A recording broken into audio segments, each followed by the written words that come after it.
జగన్ గారికి ఉన్నాయి కాబట్టి 2024లో జగన్మోహన్ రెడ్డి సీఎంగా ఫామ్ చేయబోతున్నారు. అందులో ఎటువంటి నిస్సందేశం లేదు. ఎందుకంటే ఆయన చేసినటువంటి మంచి కార్యక్రమాలు, నవరత్నాలు అనే కార్యక్రమం ప్రతి ఇంటికి చేరింది.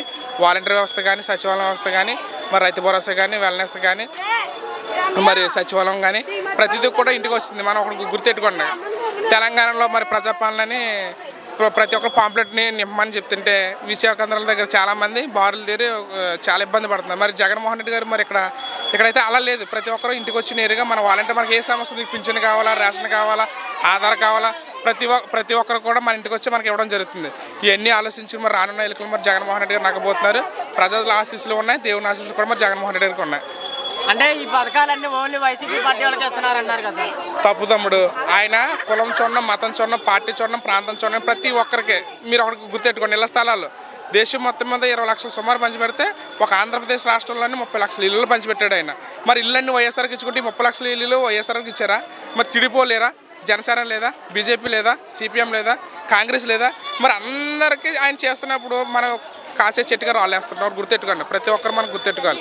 ఏదైనా చెట్టు నిన్నగా కాయలు ఉన్నాయనుకో ఆ చెట్టుకి ఎవరైనా రాళ్ళేస్తారు. అలాగే జగన్మోహన్ రెడ్డి మంచి పనులు చేస్తున్నారు కాబట్టి ఆయన మీద విమర్శలు ఉన్నాయి. ఆయన విమర్శని ఆయన పూల వర్షంగా తీసుకుని ఇంకా జనాలకు మంచి చేయాలని ఆలోచనతో ఉన్నాడు కాబట్టి అన్న ఎన్నికల్లో మరి జగన్ గారే సీఎం అవుతారు. ఇప్పుడు మరి పవన్ కళ్యాణ్ గారు, చంద్రబాబు ఇద్దరు కలిసి పోటీ చేస్తున్నారు కదా, వాళ్ళ వల్ల ఏమైనా ఎఫెక్ట్? ఏం ఎఫెక్ట్ ఉండదు తమ్ముడు. లాస్ట్ టైం జగన్మోహన్ రెడ్డి గారు 52% ఓట్లతో నెగ్గారు. 40% మంది వెళ్ళిపోయారు.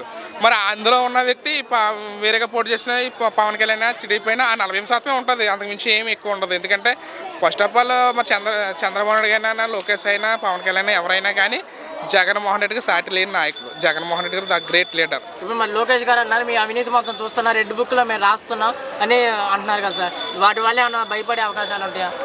ఆ రెడ్ బుక్, పచ్చ బుక్, నల్ల బుక్, ఇంకో బుక్, ఇంకొకరికి ఎవరికైనా జగన్మోహన్ రెడ్డి గారి దగ్గర ఆ మాటలు ఏం పనిచేయవు. ఆయన సింహం. అడవికి రాజు ఎవరు? సింహం. ఎవరైనా సరే సింహం మాట వినవలసింది. ఏదో అనుకుంటారు. ఇప్పుడు నేను ఏదో చెప్తాను, నన్ను ఎవరో తిట్టవచ్చు, కానీ జగన్ ముందు మాట్లాడడానికి ఎవరు సరిపడతాము. ఇప్పుడు మరి వైఎస్ షర్మిల గారు ఉన్నారు. వైఎస్ షర్మిల గారు కాంగ్రెస్ పార్టీలో చేరి ఏపీలో నెక్స్ట్ క్యాండిడేట్గా పోటీ చేస్తాం అంటున్నారు. మరి పోటీ చేస్తారంటారా? పోటీ చేయని వాళ్ళకున్న కాంగ్రెస్ని ఇక్కడ ఎప్పుడైతే మనకు ఆంధ్రాకి అన్యాయం చేసిందో, ఎప్పుడైతే మన రాష్ట్రాన్ని తీసుకెళ్ళి వేరే కలిపేసిందో అప్పుడే పోయింది కాంగ్రెస్. అటువంటి కాంగ్రెస్ కోసం ఆలోచించడం, షర్మిల గారి కోసం ఆలోచించడం వేస్ట్. ఇప్పుడు వైసీపీ కాంగ్రెస్ మధ్యలా కాకుండా ఒకే కుటుంబంలో అన్నా చెల్లెల మధ్యలో పోటీ వచ్చిందని మరి ఓట్లు చీలే అవకాశం ఏమైనా ఉన్నాయా సార్? ఇది స్వతంత్ర దేశంలో ప్రతి మనిషికి కొన్ని హక్కులు ఉంటాయి. అంటే హక్కులను ఎవరైనా వినియోగించుకోవచ్చు. స్వేచ్ఛ హక్కులు అంటే నీ మత హక్కు ఉంటుంది, స్వేచ్ఛ హక్కు ఉంటుంది, విద్యా హక్కు ఉంటుంది, ఆర్థిక హక్కు ఉంటుంది, ఆస్తి హక్కు ఉంటుంది. అలాగే ఇప్పుడు ఒక హక్కు ఉంది ఏంటంటే పార్టీ పెట్టుకోవచ్చు, చేసుకోవచ్చు, ఎవరు ఇష్టం వాళ్ళది. కానీ జగన్మోహన్ రెడ్డి గారు వెనకాల ఈ జనం అందరూ కూడా ఉన్నారు. మరి జగన్మోహన్ రెడ్డి గారు ఇష్టం లేకపోతే తమ్ముడు ఇంత జనం రారు కదా. ఒకటి గుర్తెట్టుకో, నువ్వు ఏదైనా సరే ఒకరోజు చూస్తారు, 2 రోజులు చూస్తారు. ఇష్టం లేకుండా ఎవరు వస్తారు తమ్ముడు చెప్పండి? జగన్మోహన్ రెడ్డి ఇష్టంతో ఎంత జనం వచ్చారు, మనం అది చూసుకోవాలి. ఖచ్చితంగా పక్కాగా ఖచ్చితంగా 175 అందులో నిస్సందేశం.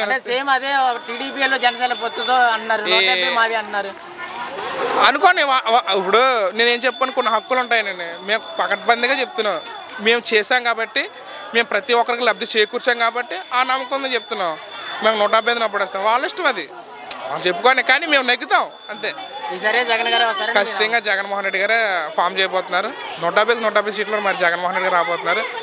ఎవరెన్ని కుయుతులు పడినా, ఎన్ని శక్తులు అడ్డొచ్చినా దేవుని దయ, ఫస్ట్ ఆఫ్ ఆల్ దేవుని దయ, ప్రజల ఆశీస్సులు, ఇంకా చూడండి ప్రజల ఆశీస్సులు జగన్మోహన్ రెడ్డి మెండుగా ఉన్నాయి.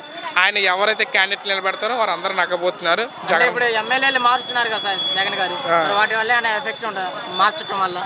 మార్చడం వల్ల ఎప్పటి ఉండదు.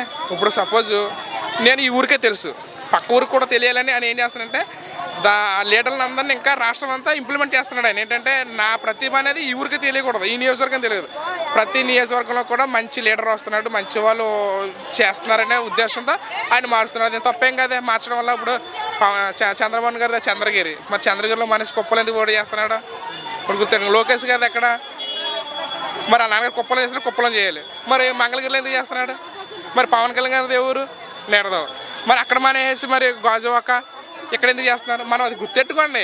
ఆయన చేస్తేనేమో వీళ్ళు చేస్తేనేమో చెడు, ఆయన చేస్తేనేమో వీళ్ళు చేస్తేనేమో మంచిది, జగన్ గారు చేస్తేనేమో చెడు అంటున్నారు. మరి జగన్ గారు చేసింది చుట్టూరు అంటే సర్కిల్ తిప్పుతున్నమాట. ఆయన అందరికీ తెలియాలని ఆ నాయకుడు యొక్క విలువలు అందరూ తెలియాలని తప్పేం కదా.